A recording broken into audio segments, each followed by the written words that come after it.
And record. Okay. Perfect. Hi, everyone, and welcome back. Episode 3. Awesome. We're going to be Mhm. talking about body image when it comes to pregnancy and postpartum. I did want to just put a little disclaimer from last episode.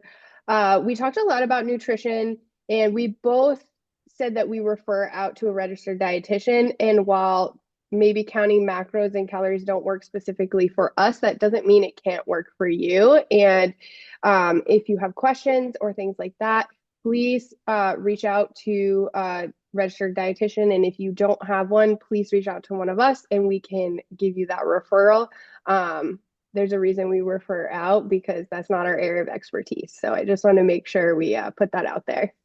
Yeah, absolutely agree with everything that Coach Krys just said.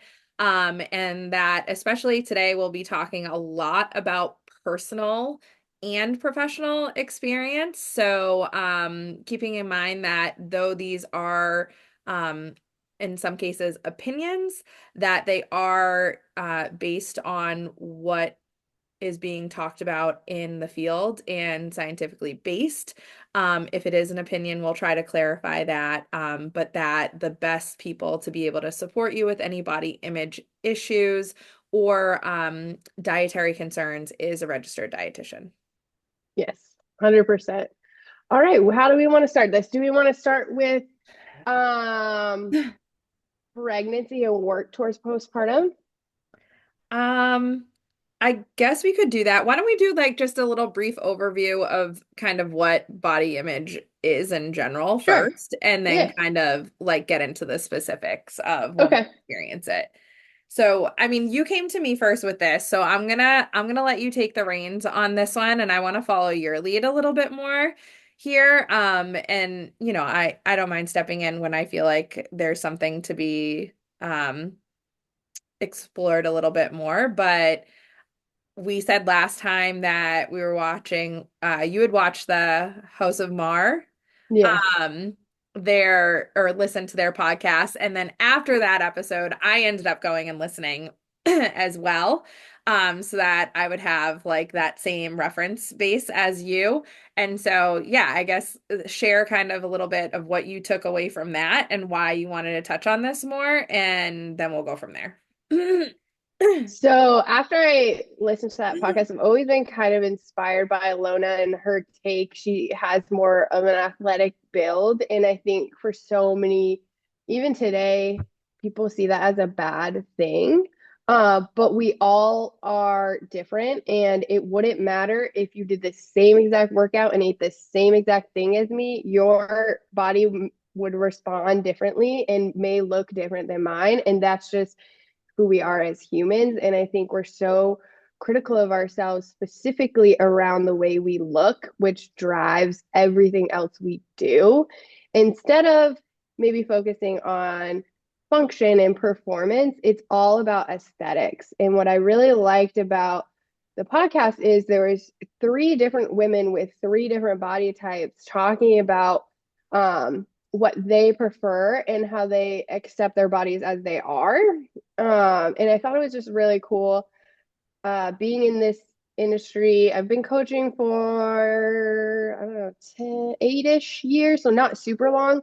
I have not come across a single client that does not have body image issues or like doesn't feel comfortable in their own skin, doesn't like the way their body looks, wants to change it in some way. And while that's not necessarily a bad thing when it becomes consuming and the number one driver of all of our actions, that's where it becomes concerning.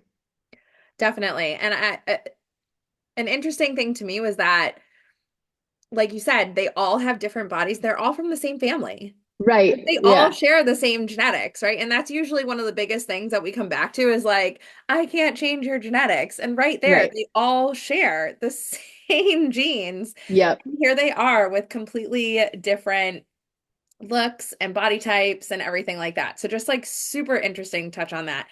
One other thing that I wanted to add there was um that last thing that you said, that you've never met an individual who actually like loved their body, right? And this was something that actually came up. I think it was on our first conversation. You had asked me if I had ever met someone who just loved their body and was like in tune with their body. And I was like, if I did, they are like the diamond in the rough. Like I don't Yeah. remember them.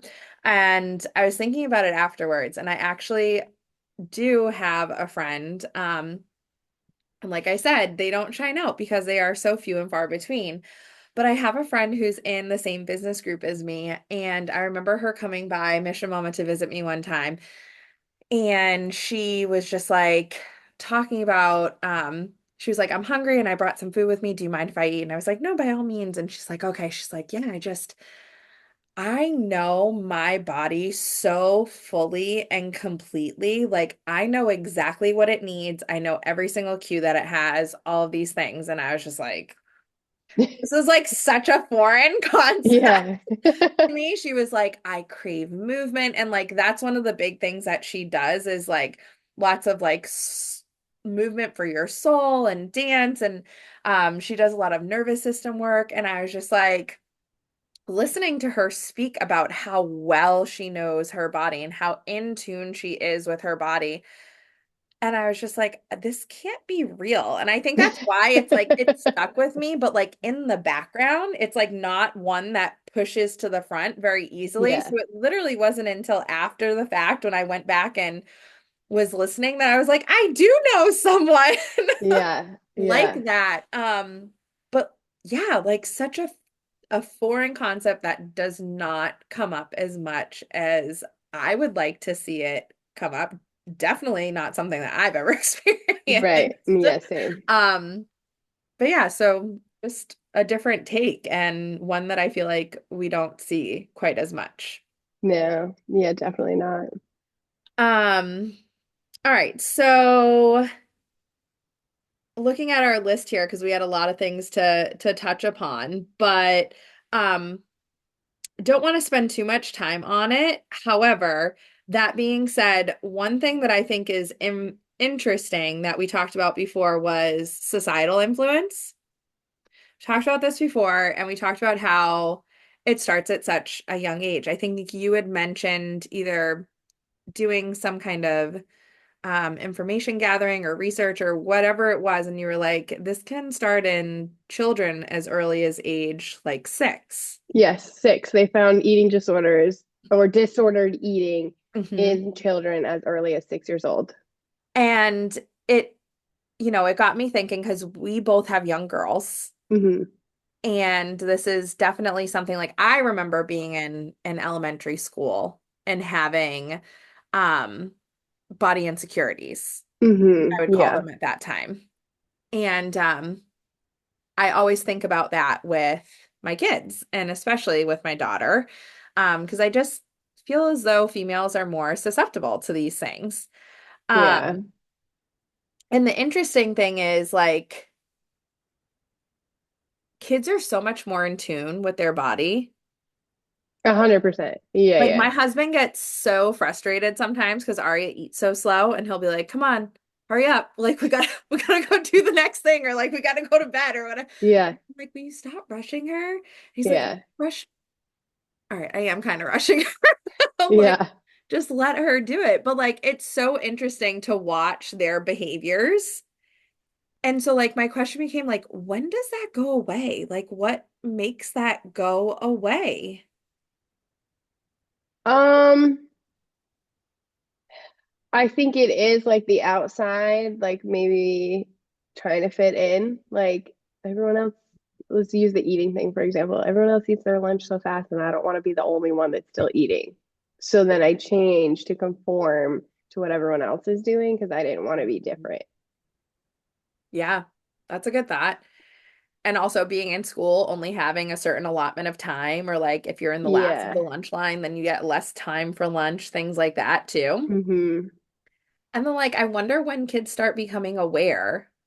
And like if there was nothing on TV, like would we be so aware of different body sizes? So I will say when I did my research, the number one impact was if the mother had disordered eating, the child was like 90% more likely to have disordered eating. Mm. So it's not even in them like it's not even in you saying anything, it's actually even in like your body language, um Mhm. and the different things you do. Like for example, if I looked in the mirror and my kid is watching me and I'm like, oh my God, these jeans look so horrible. I mean, look at my roll over, whatever. Or not even say anything, but look in the mirror and be like, and sad. Like they pick up and read on all of those things. And when I was doing my research, those were the big key determining factors or influences to children having disordered eating or body image issues later in life. Mm-hmm. Mm-hmm. Yeah, I've found myself before, like it's almost like a suffer in silence type of deal, right? Because like I don't want to voice those things out loud to her Mm-hmm. in certain instances, but then like I have to check myself because I'm like I can't be like beating up on myself just internally. Like it's still in Right. existence, right? Yeah, yeah, yeah, yeah. Like it still exists. I'm still giving this narration to myself. Right.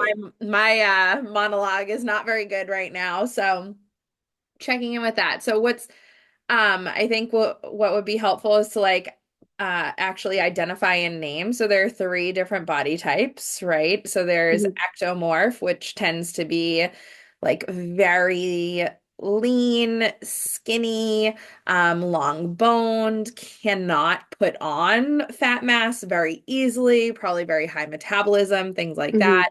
Then there are mesomorphs, where they really build muscle very easily. They tend to be a lot broader, filled out, things like that. And then there are endomorphs, which tend to carry fat mass very easily, tend to put on fat mass very easily, and also be more on that broader, bulkier range. And these are all different body types. And Mm-hmm. when we learn about them, they are not ranked like desirable versus Yeah, undesirable, right? They just yeah, exist. yeah. And I think a key part to that I don't think we talk about a lot, but if we're talking about genetics and like ancestry, those things kept us alive, right? So if your ancestors come from cold climates, they needed to hold fat to keep themselves warm and alive. And if you came from like a more tropical area, you didn't need that, right? You needed your metabolism to be a little bit faster. And it was faster because the heat, there's the cold, like there's all those pieces to it. And I think we forget those pieces too when we talk about genetics, is like ancestrally we needed it to survive. We may not need it now because we have, indoor heat and all of that, but there is a component to that we don't Correct. talk about. Absolutely. 100%. Um, it's it's the same as when you're in the gym, right? Like if you change your grip or you change the way you load something, it's going to make an impact on your adaptation. Same Right. thing with all of this. The climate makes a Correct. difference. The season makes a difference. Your Mm-hmm. genetics make a difference. Your medical history makes a difference. Like all of these things play a Right. huge role, and we can't necessarily like outsmart any of them. Right. Right. And I think one of my things is Darwinism was not survival of the fittest. It was survival of who can adapt to what they needed to survive. So adaptability is one of our pillars, because that's what we're trying to do, right? Elicit this adaptation. And in order to get that adaptation, then you need to put your body through the stimulus that is going to get that adaptation. And so, um, yeah, I think, there is like that Darwinism, ancestral, anatomy, biology is all mixed in. Absolutely. Um, all right, so while we're on this topic of like different body types and Uh-huh. also um of thinking too in terms of like climate, seasons, things like that, we're Yeah. heading into summertime, right? So Hmm. Yeah. generally for most people, this is going to mean less clothing or less Right. coverage with Hmm. clothing. So one of the points we had on here are certain types of clothing only made for certain types of bodies. In an opinion standpoint or in the fashion industry? Correct. Correct. Yeah.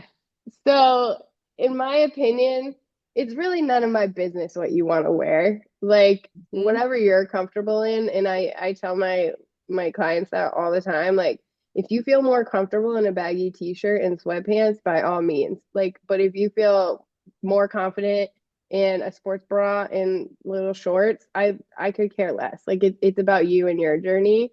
Yep. The fashion industry, however, remember I went to school for fashion merchandising and management. So I will say yes, they design clothes specifically for specific body types. Yeah. Because you know what irritates me to no end is the plus size section.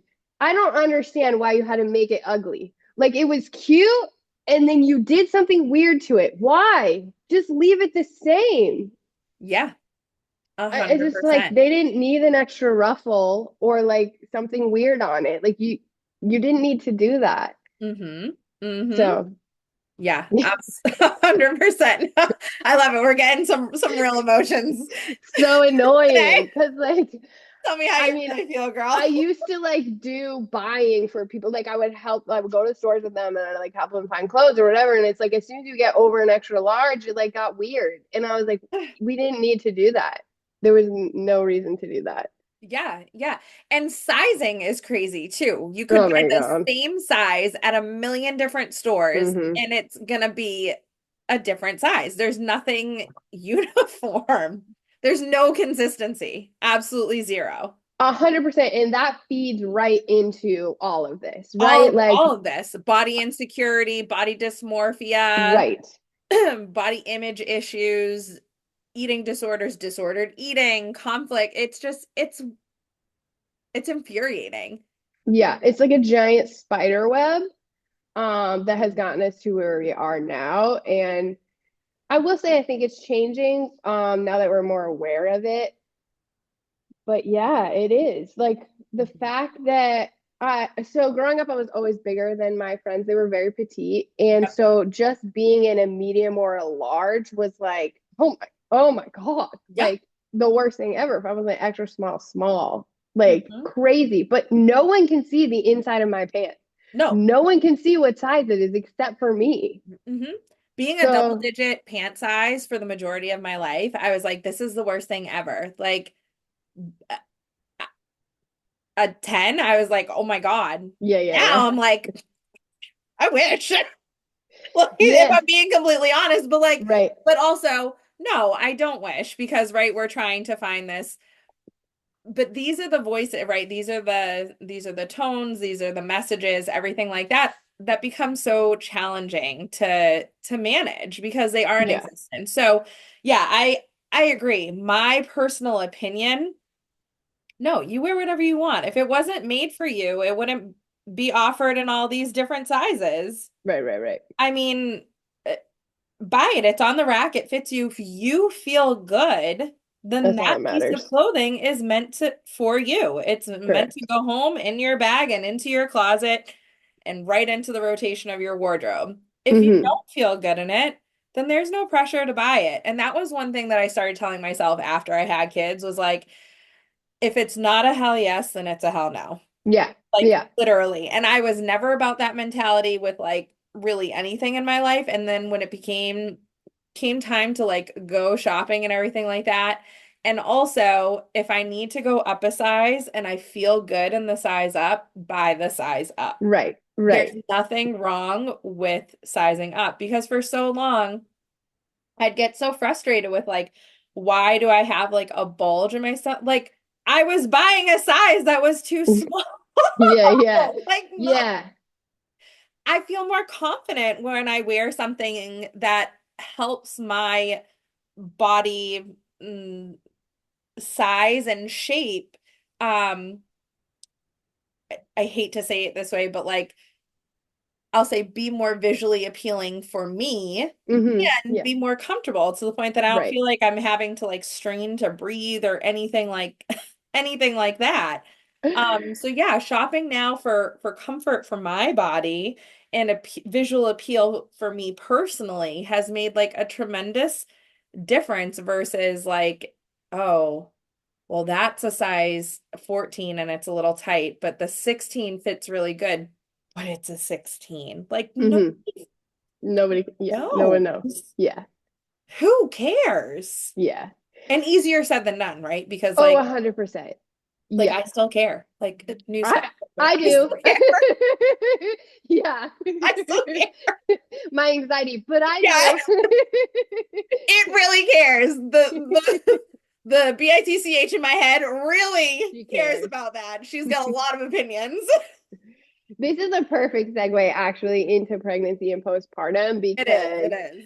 um the fact of the matter is you're probably going to need bigger clothes, right? And so like I know for a lot of people, even though logically you understand you're growing another human being, buying that pair of pants or whatever shirt that is bigger is like a big like attack. Like Yep. you're like I feel horrible about myself. Now, so I personally, and this is a disordered way to look at it, so it's not okay. But growing up, you could ask my mom, but I was like, being pregnant is the only acceptable time to be fat. Mm. And that was my mindset around it, which is not okay. But I didn't have as, and I'm not excusing it. I did not have as many body image issues while I was pregnant. Mm. So and it wasn't even that I was like, oh, I'm pregnant, so I'm fat. I just like I don't know, for me personally, I didn't struggle while I was pregnant. I had more struggles after pregnancy. Mm. Um, so yeah. Yeah. I think there's also a different layer to um not just body image, but I would say body acceptance during Hmm. pregnancy. And we can split these up. I think it's important to do that, in fact, but I'll at least lay it out there right now. My idea of like this body acceptance is like we're literally forced to share our body with another individual who we've also Hmm. never met. Hmm. So, Yeah. like How it's just rude. a weird concept. And I'm sorry, Yeah. but like and no disrespect to any individual who's watching this or anything like that, but if, until you've experienced it, it may not make sense in your head. Hmm. Yeah, Also, for like, sure. yes, we choose this. We choose to become pregnant. That does not mean that it's not a huge freaking reality check and like whirlwind when Hmm. actually experiencing it and all of these changes start happening to our body and we're like, what the F Hmm.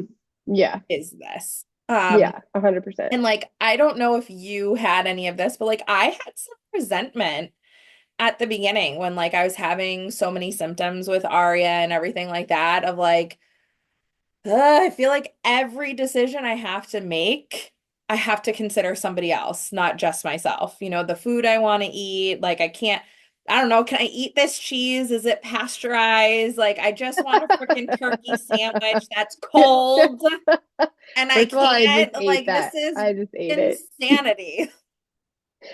So I had that, but not until later. Okay. Um, and body acceptance. So towards the end, I was very frustrated because my body was unable to do things. I had to stop working out Mm. um 2 to 3 months before I gave birth because I had really bad ligament and pelvis pain that like even just taking a walk around the block, like I'd be in excruciating pain. Mhm. And that was the most frustrating thing. Like I couldn't even I know everyone says this, but I couldn't even tie my freaking shoe. Like Yeah. your belly is just in the way. And like I was like, this is ridiculous. And I'm a very independent person. Yep. So having to ask for help or needing help with things was actually more frustrating um than like the morning sickness or any of that for me personally. Yeah. So interesting because my experience was like the opposite of yours, right? So I didn't have a lot of that ligamentous and structural pain until after when I was Okay. Yep. postpartum with Aria. But during my early pregnancy, so I bled first and second trimester with both of my kids. Oh, wow. With Okay. Aria, it was just kind of like a smear of blood when you would go to the bathroom and wipe, but like still alarming because you can't Yeah. blood during pregnancy and you're like, this is something's wrong, right? So I was Right. at triage like every other freaking week. Yeah. With Nathan, I would actually like fill the toilet bowl Oh, wow. with blood. Yeah. Um, so my inactivity kicked in so much earlier, and I actually Yeah. think that's what like propelled so much of my body image issues during pregnancy because like I felt like the one thing that I would have to be able to like control Mm-hmm. was exercise. And I felt like this is going to be my outlet and I'm going to be able to move so much and I'm just going to like take really good care of myself. And then I was put on pelvic rest and I Yeah. couldn't exercise. Yeah. And I was just like, well, what the hell do I do? And I feel like I just like spiraled Mm-hmm. that point of like, okay, well, I can't exercise, so I'm gonna eat Chipotle and and Yeah. there's nothing wrong with eating Yeah. Chipotle. Yeah. No, Let no. me just Yeah. say that. But Or like we'll, yeah. it literally became a multi-night a week, just like I'm allowing all of these things Mm-hmm. because I was dealing with so much frustration and I didn't have an outlet for it. And that's Yeah. probably, I would imagine, something that a lot of people experience as well. So I guess just to give a little sense of like if that's your experience, like you are not alone and Mm-hmm. as frustrating as it can be. I think I would wish I had found myself some more support during that stage of my pregnancy so that I wasn't so like overwhelmed by everything that I was losing. Yeah. I think I experienced that more postpartum, especially with like my body not being my own still. It was like, okay, I dedicated my body to this child for 9, 10 months. Let's be honest, it's 10 months. Mhm. And then afterwards, they still need you for everything. Like, I had a really, really hard time with breastfeeding because for me, it was again like my body is not my own. It's just this thing for this kid to use. Yes. And like not being able to working out is like my time. Like it's just Yes. me in the weight and like everything else kind of just like melts away. And not having that, it was like I don't have a huge piece of myself that Mhm. is missing. And whether that's in pregnancy or postpartum, it's very frustrating. And I understand not having that outlet. Yeah, definitely. Another thing that I experienced, excuse me, with body size during pregnancy. So when I was pregnant with Aria, I was still working in college athletics. Mm-hmm. Right. So I'm working with other strength coaches, athletic trainers, sports Yeah. medicine Yeah. personnel, and all of us have training in disordered eating, body image, body dysmorphia, all these things. Caffeine addiction. Girl, the number of times people, coworkers asked me, damn, are you sure there ain't two in there? uh, why do they comment? Like, And I'm why? just like, gee, first of all, you're trained in Red's protocol. Like you are trained in how to deal with body image issues. Would you ever walk up to one of your athletes and make a comment on their body in any Right. given situation? Mm-hmm. So what gives you the right to make a comment on mine? Right. And not Right. just mine, but pregnant women, Mm-hmm. period. Yeah. Like, why do we assume that just because it's public or known knowledge that someone is pregnant, that all of a sudden we have a permission slip, people have a permission slip to talk about your body as if it Mm-hmm. shouldn't bother you because this is only temporary, right? Right. Right. I think too, you don't get that even with just colleagues or people. Like your doctors do that. I remember them specifically, um, like towards the end being like, oh, you're gaining a lot of weight. Hmm. And I was like, great, that's just what I wanted to freaking hear. I Yeah. feel great about myself. Thank you so much. They're like, oh, well, we just want to be concerned about gestational diabetes and blah, blah, blah. And it's like, you don't think I already know this? Know Like, this. I understand Yeah. as a medical professional, it's your job to make sure you're educating me on the risks, but it's like, I already fucking know. Yeah. And like, you're making it worse. Also, like, you have no privacy. The whole swabby all up in your business. It's like, okay, like it's fine. I don't like you're just so exposed and like talked about Hmm. in the doctor's office and outside of the doctor's office, and it's a lot. Yeah, it is. I straight up refuse to take appointments with the midwife in my OBGYN's office anymore because she was the one who commented on my weight. My provider, my direct doctor, never Mm-hmm. said anything about my weight. I was worried about it, so I would ask her and she'd just be like, everything's, looks good and is checking out fine. So like Mm-hmm. I don't have any concerns, Yeah. we'll see how things keep progressing. But it was when I had like I had rescheduled an appointment, went to see the midwife. I was the only person who had availability. And she was like, wow, you really gained a lot of weight since your appointment. And I was just like, what? I was like, well, my doctor's never like said anything about it. And she was like, really? Oh, Yeah. okay. Like, Wow. so I don't know. I think just like here's the permission slip to women Yeah. everywhere. Like, if somebody that you're working with who's supposed to be supporting you during your pregnancy is making you feel uncomfortable or insecure, you have Yeah. every single right to voice your opinion and A ask for hundred better percent. care. And I A think that's hundred something we need percent. to do in general, especially when it comes to our body is Mm-hmm. demand higher level care for A ourselves hundred percent. as women because Yeah. that's just like unacceptable. That's not poor bedside manner, that's what No. we're saying. 100%. Yeah. I had a similar experience. Well, it wasn't about weight. I was getting towards, I think it was second, maybe starting to get in the third trimester. And I was like, look, first of all, I was a male doctor. So I was asking to see pelvic floor PT before, like right now, like in second, third trimester. I was like, I want to see beforehand. I researched that it can help with birth and recovery and yada yada. I just want to see pelvic floor PT, and I'm having some incontinence. And he was like, well, that happens in pregnancy. And I was like, yeah, I don't care. I want a referral to pelvic floor PT. And unless you have a vagina, please stop talking right now.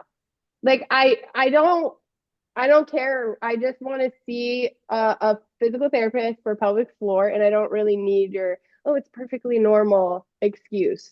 Mm, So yeah, make sure you speak up for yourself.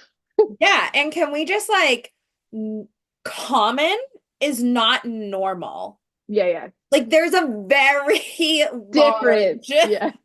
difference, Yeah. right? Like normal is your body changes during pregnancy. That's normal. Your Yeah. body is going to change during pregnancy. Mm-hmm.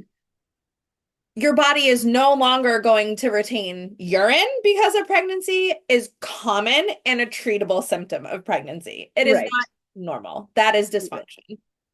So, yeah, if we could just clarify. And so it's for those of you who don't know, so you can see a pelvic floor physio. They specialize in pelvic floor. Not all physical therapists do that. But a lot do now, which is great. And I didn't realize before I really started researching that I had pelvic floor dysfunction before I ever got pregnant. And I had no idea. So then when I did get pregnant, I wanted to make sure that whatever I could do to make sure it didn't get any worse while I was pregnant or maybe get better while I was pregnant, I made sure I went and saw physio. I saw one before I gave birth and after for quite a while.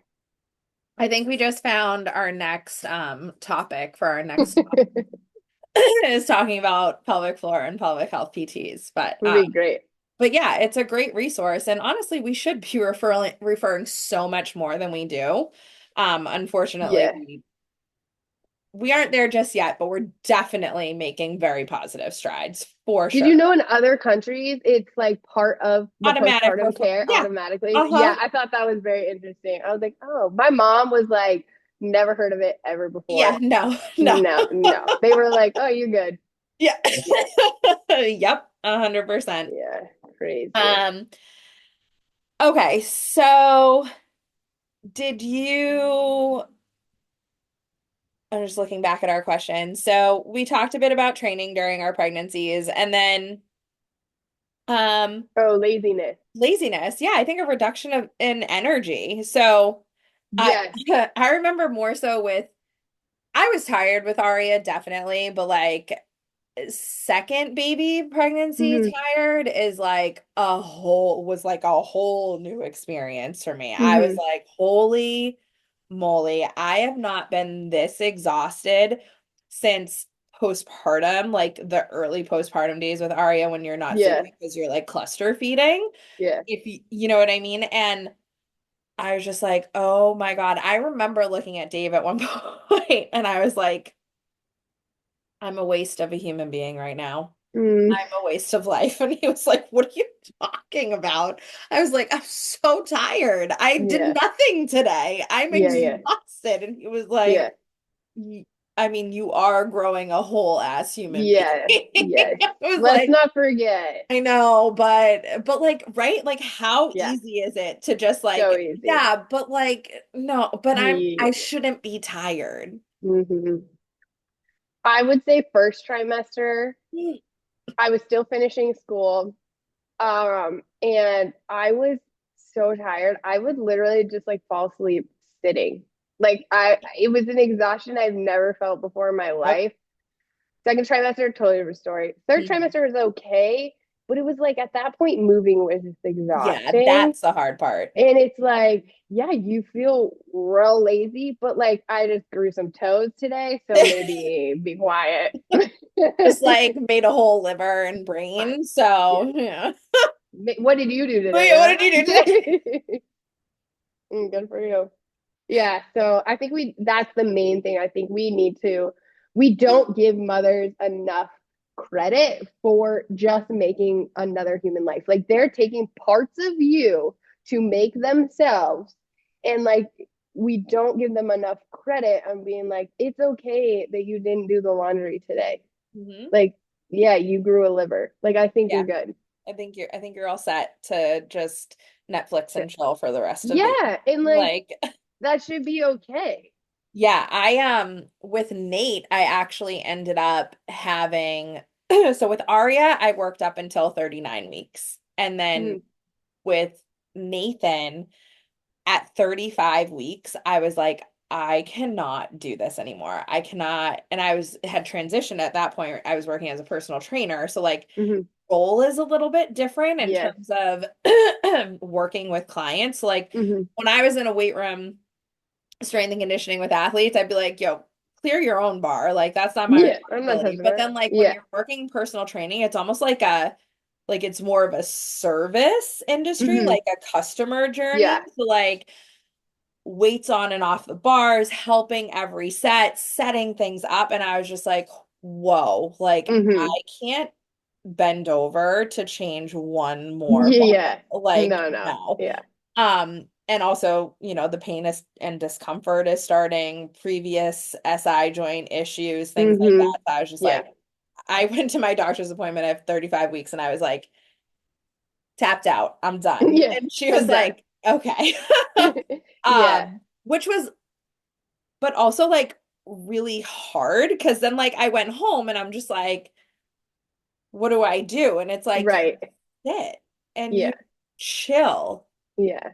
And things are still changing and body is still changing. And for someone who has a distorted view of their body to just Hmm. go and sit or lay and Hmm. feel lazy while your Hmm. body looks and feels completely different is a really, really uncomfortable position to be put in. Yeah.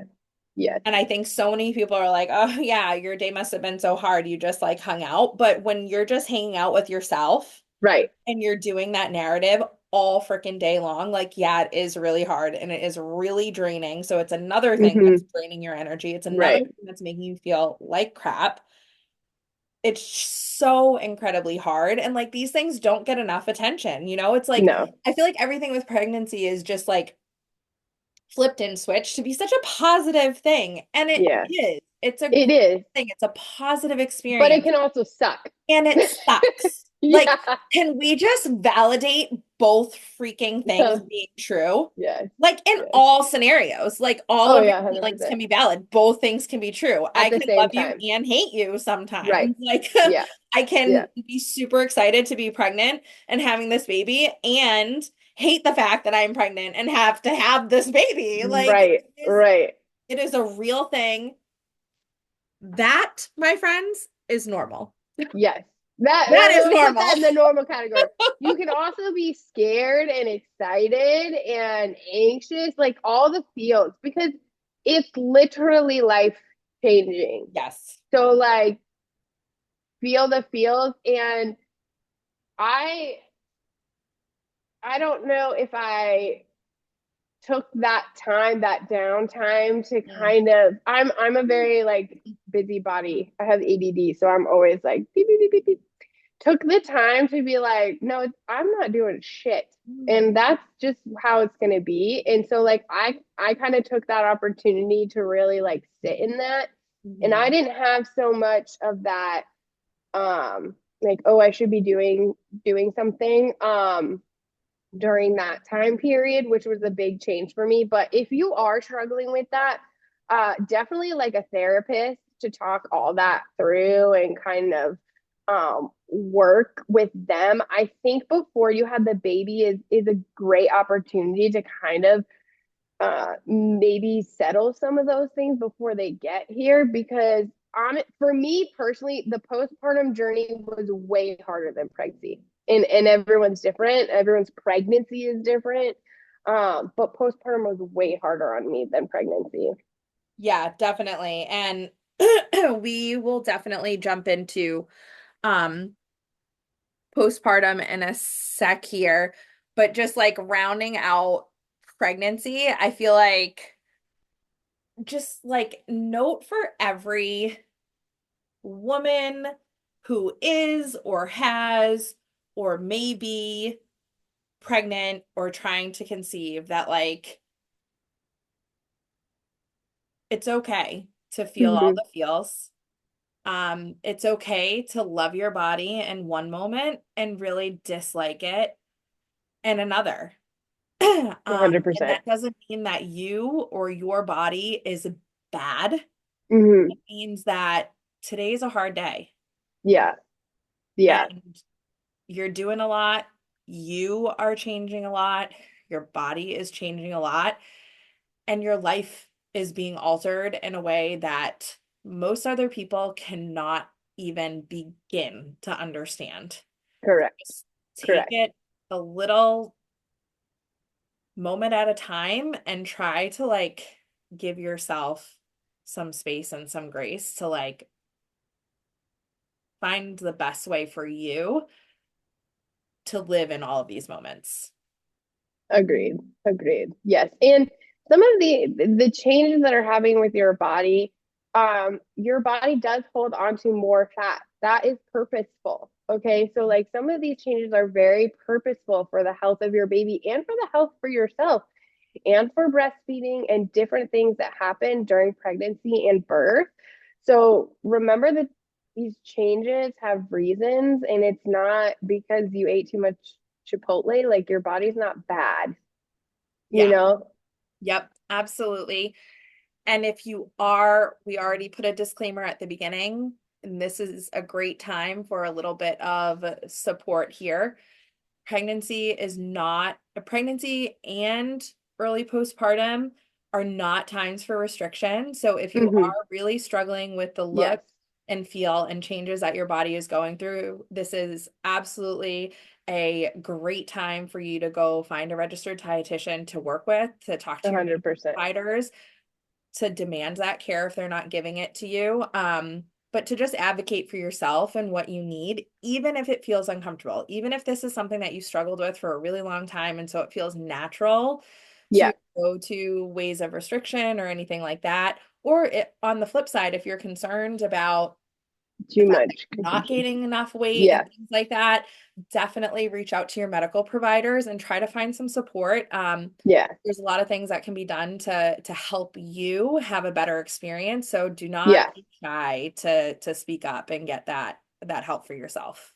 100%. And just remember that your caloric needs and your food needs are going to change through the different stages. So that's great to have someone that knows what that looks like to be able to present it to you. Because I think a lot of the times when we're struggling with stuff like that, it's because we just don't know.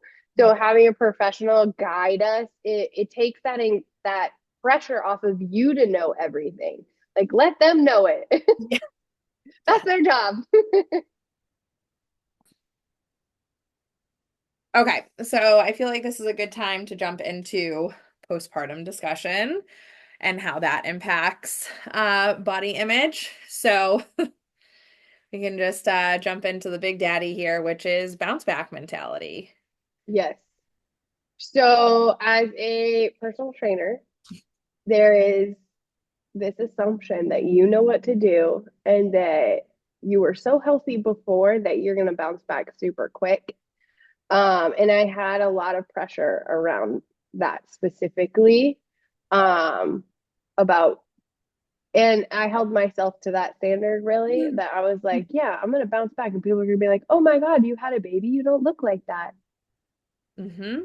Yes. Yep, absolutely. So I openly blame bounce back mentality for my pelvic floor dysfunction. Now, I blame it for the severity of my pelvic floor dysfunction, I will say, because um, I took my 6 week clearance to return to all activities, Yeah. very literally. Hmm. Um, I also want to state, like, I don't know if your experience was different, but when I was going through undergrad and grad school, like, I don't even remember the terms pelvic floor being in any of the textbooks.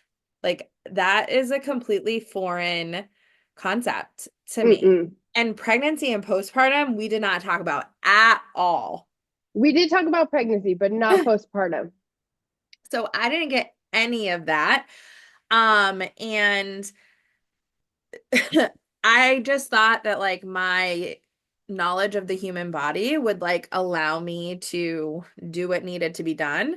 Hmm. I don't think I accounted for the fact that like I would be so intensely impacted by a desire to change my body back to something that I don't think it could return to. Hmm. And I'm okay saying that because I am a believer in once postpartum, always postpartum. Hmm. Um, but I pushed myself real hard post 6 weeks, high intensity interval training, hit workouts, lots of impact, lots of working for X amount of time, resting for very minimal time, anything to burn fat. Hmm. And I ended up with um SI joint pain very intensely, like you were describing earlier, pain radiating down my leg. Like, I was Hmm. worried I was gonna drop Aria because it would It was just so like bad. once it hit, you're like, whoa, it's almost like it stops you right in your Right. tracks pain. And a grade 2 bladder prolapse. And I was like, I'm sorry, what do you mean prolapse? Yeah. Like where the organ comes What out is of that? me? Like Yeah. what? Yeah. What is But that? when like I first started experiencing those symptoms, like I called my provider and they were like, yeah, a lot changes after you have a baby. We'll just, write a script for a higher dose ibuprofen. And I was like, okay. I just thought it was Mhm. because I was out of shape. Yeah. It was like, I'm just this out of shape. And it was Hmm. my desire to attain a body that I wanted to either get back to or probably not even get back to because I still wasn't happy with the body I had before pregnancy. So Yeah. attain Yeah. whatever it was, but not what I had. And I pushed myself so hard that I injured myself really badly. Yeah. Yeah. So I was going through a lot of issues in my marriage at the time.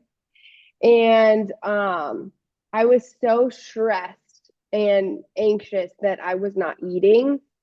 And so I was still working out, still taking care of my kid, which my husband was deployed at the time. So it was just me and baby. And I went back to work. This was about 4 months postpartum. And when you don't eat, you lose weight pretty rapidly. And for me, I was in such a poor mental health state, not only dealing with the issues in my personal life, but trying to be a new mom and figuring that all out. And I wasn't eating, but because I looked healthier in the mirror in my eyes because I had lost weight, I was pleased.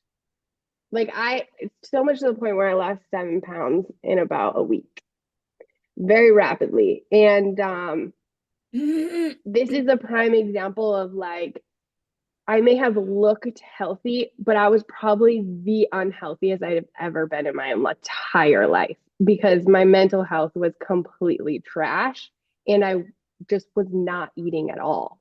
Mhm. So I wasn't sleeping, wasn't eating, like very poor health, but on the outside, I looked healthy. Yeah. Yeah. Um, like there is no eye test for health. Yeah. Can't look at a person and say like, oh, that person's healthy and that person is unhealthy. It simply does not exist. Mm-hmm. And yet I've done it a million times to Mm-hmm. myself, to other people. Yeah. I mean, we're human beings, right? We're not Yeah. perfect. And Right. these things are thrust in front of our face every opportunity that any marketing company has. Right. Right. Um, so yeah, like no wonder it's going to happen. It's so unfortunate because that right there in and of itself is so poor for our health, Mm-hmm. for our mental Yeah. health A hundred and percent. our physical health, but like Yeah. especially our mental health. And I think when it Yeah. comes to body image, like that's such a drastically under discussed piece of poor body image, Mm-hmm. body dysmorphia, things like that, is that this really comes down to like mentally what we're telling ourselves. And Mm-hmm. I'm not, you are not, we are not mental health practitioners here. Correct. Yeah. That being said, we do, given what we do, receive a lot of training in how to support people through these Mm-hmm. things. And so, like, again, if this is one of the narratives that you have within yourself, if these are the habits that you're starting to notice, like, Yeah. I look good, therefore I must be healthy, or like, Right. if I looked better, I would be healthy. I'm like, Right. what is your definition of health? Because Right. mental health is a huge piece of that. And I can tell you right now, at my smallest sizes, at my lightest Mm-hmm. weights, at my most muscularly defined, I was probably mentally the most unhappy I've ever been. Mm-hmm. Yeah. I was struggling So, intensely, severe depression, so much overwhelming anxiety. And that was like the only thing that was keeping me going. But at least I look good. yeah, at least I look good. At Yeah, least I look so good. that was just feeding the bounce back, right? Because I was like, oh, I did it. I bounced back. And so I lost a lot of strength, both just physically and mentally. I did end up getting a therapist and like working for Mhm. a year or more on a lot of those things. Um, yeah, and one of them being is like just mental health and your physical health are so tied together. Like if your mental health is poor, no matter what you look like, your body's suffering. Yes, 100%. 100%. Um, Okay. So we did talk about being okay with your body not looking the same. Um, Yeah. I think one extension from there is that like also normalizing the fact that your body may never look the same. Yeah. I tell individuals this all the time. We cannot unhave babies. Mm-hmm. Mm-hmm. Anatomically, structurally, physically, mentally, emotionally, all of these things have changed and have been impacted, and Yeah. every single one of them plays into each other. Correct. Yeah. Our body structure changes, and therefore we view our body differently, and Mm-hmm. therefore our mental state is altered, and Mm-hmm. therefore our emotional state is altered, and so on and so forth. And we just continue on this hamster wheel. So I think normalizing that. And I've also been presented with like, but their body did. And like we've already touched upon this. Like we cannot Yeah. control other people's genetics. We cannot control what one person's body does versus what another's does or does not do. Right. And on the just to butt in real quick on Mhm. that, they may look healthy, but they may have an organ prolapse you don't know anything about. So just Yep. putting those two together. Again, 100%. Yes. And that was a beautiful correlation between those two things because they do exist. There is no eye test for health and wellness. Yeah. Um, so is it okay to like desire these things? Like, yeah, I think that's a normal thing. I think it's Mm-hmm. okay to like grieve the loss of what we had once, but may Yeah. not have again.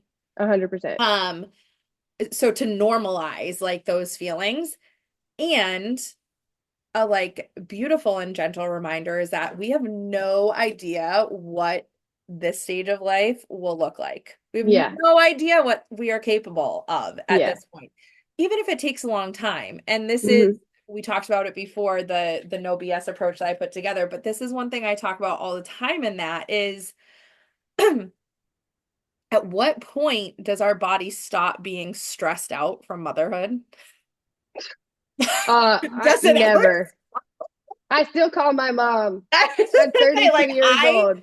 still, like, I think I will always worry about my child no matter what. And we know that stress is directly correlated to like so many of Yeah. the things that we've talked about with health and wellness. So, like, is it that, well, well, if I'm always stressed, I'm never going to accomplish the things? No, no, Yeah. definitely not. There are management strategies, there's working with a therapist, there's working with a dietitian, there's all of these things to support. Mm-hmm. What we're trying to do is like open the curtain of all the Yes. possibilities that are there and show you that like perhaps where you are now can be even better than where you were then.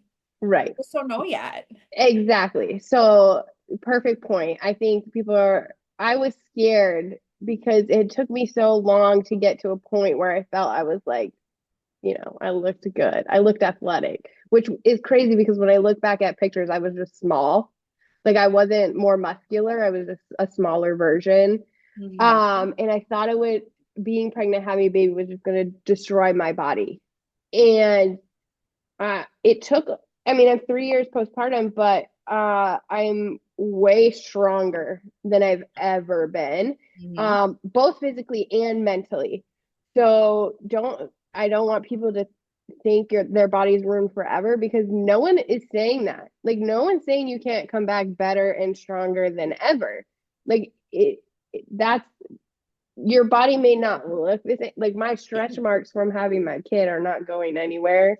Um, but like I can deadlift like way more than I used to be able to. So like there's these things and they can both be true. Yep. Yep. Um, I just saw this question on here and I think it's a great one. For where we're at right now is having a goal of losing weight postpartum a bad thing? No, having a goal of losing weight at any point in time is not a bad thing. Mm-hmm. It's tying our value to that number, our Yeah. self-worth Right. to that number. Only Mm-hmm. when I achieve a smaller body size, only when I achieve this number on the scale will I be worthy of a new wardrobe, eating the foods that I enjoy, running around with my children, taking care of myself, going to a gym because I'm so nervous to step through Hmm. that front door. Like when our self-worth becomes tied to the accomplishment of weight loss, that is the thing that we are hoping to impact here and to Yeah. change. Having And the goal simply is perfectly fine. yeah, 100%. 100%. I think it being your priority over taking care of yourself and your child is a problem. That's where it becoming concerning. Oh shoot, what was I gonna say? Nah, I forgot. Continue. That's okay. Another point I was going to make there too is like also prioritizing the things that need to be prioritized, especially in those early stages postpartum, in terms of Yeah. if you are breastfeeding, making sure that you're still calorically getting what you need because actually if you guys didn't know this, your demands for calories postpartum for breast milk production are actually higher than for during pregnancy, even in your third trimester. Like Mm-hmm. it takes more energy for your body to create breast milk than it does to grow a whole on Or human. human being. Is that wild, Yeah. right? Like Crazy, it's so huh? crazy. Yeah. Um, the inner nerd in me is like, I wonder why that is. I think because breast milk is so calorically dense, it's taking your calories. Like Yes, you're not yes. utilizing them, the breast milk is. Mm-hmm. That would be my theory on it. I don't know if that's true, I but also wonder if it has something to do with like the fetus not necessarily internally stimulating whatever is needed anymore. It's an true. external stimulation, so maybe Yeah. bodies need to work harder No, because that of makes the sense. reasons. That makes Anyways, sense. I remember what we're I was geeking gonna out too say. much. I remember what I was going to say. The really important thing that I find that you need to ask yourself when you're like focusing on weight loss or getting into a certain size pants or getting back, because we can't go back. Were you happy then?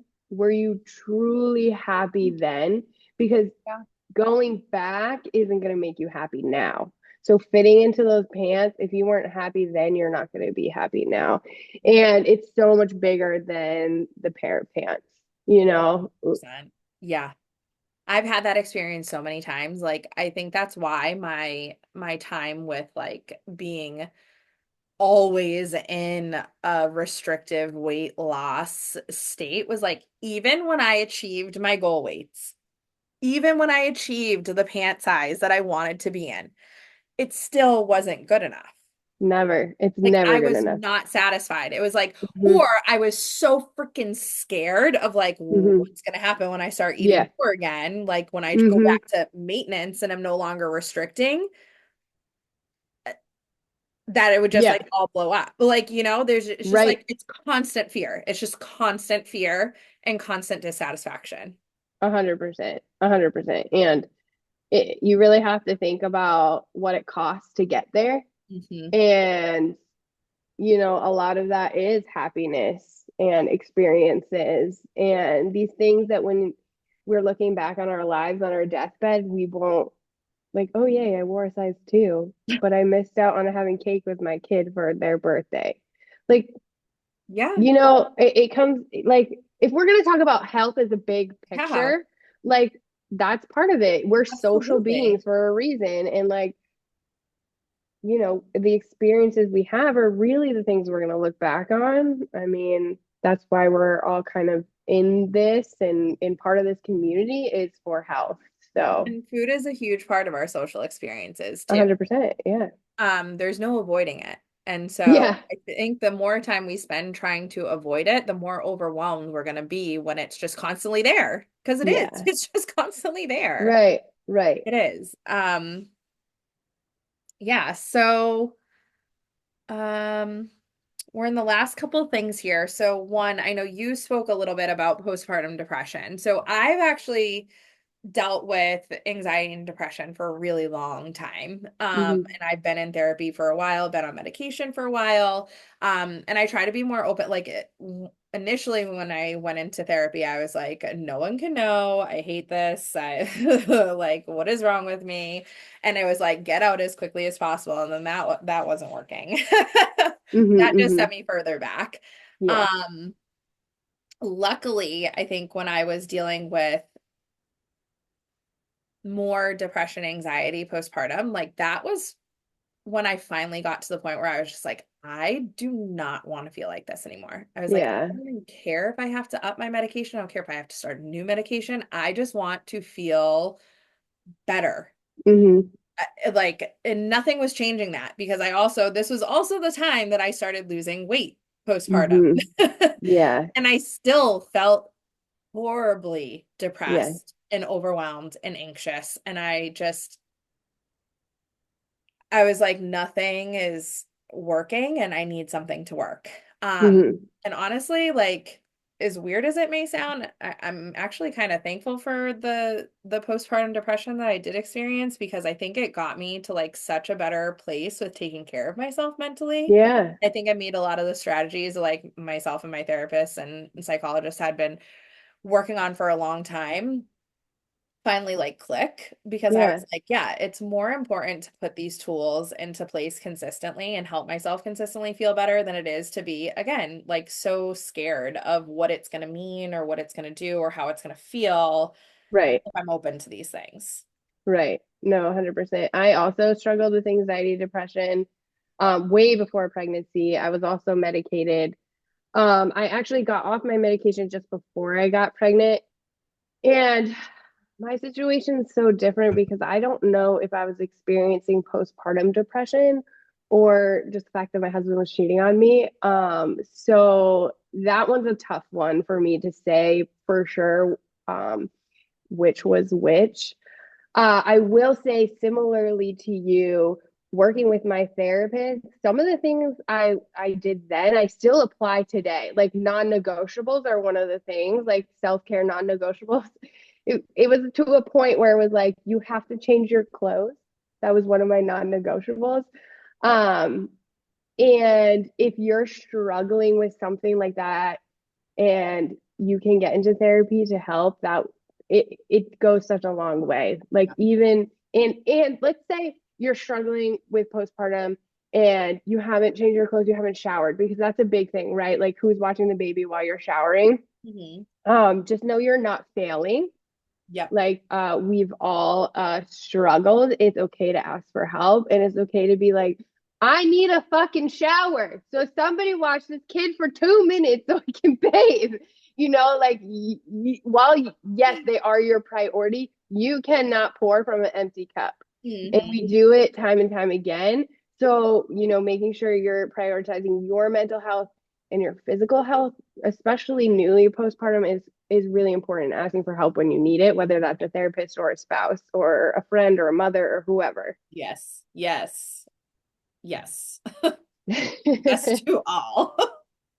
I hard. It's will a just tough become repetitive if season. I like say anything else. It is. Yes. So true and so needed. Ask for help. Um, Yes. and then